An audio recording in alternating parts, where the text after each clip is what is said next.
এই পৃথিবীতে অনেক সভ্যতার উত্থান হয়েছে, পতন হয়েছে। প্রিয় ময়মনসিংহবাসী, আমার কথা শুনতেছেন?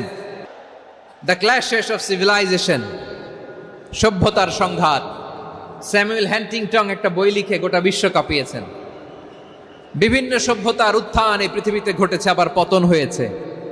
এই পৃথিবীতে এসেছে আর্য সভ্যতা, বৈদিক সভ্যতা, মেসোপটেমীয় সভ্যতা, মহেঞ্জোদারো সভ্যতা, সিন্ধু সভ্যতা, অনেক সভ্যতা। এখন চলতেছে পাশ্চাত্যের ডোমিনেশন, তারা এখন সুপার পাওয়ার।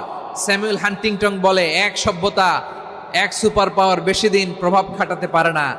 এই পাশ্চাত্যের এই সভ্যতারও একদিন কবর রচিত হবে, এটাও একদিন নিচে নামতে বাধ্য হবে। এরপরে এমন এক সভ্যতা দাঁড়াবে যে সভ্যতার পতাকার মধ্যে থাকবে লেখা লা ইলাহা ইল্লাল্লাহ।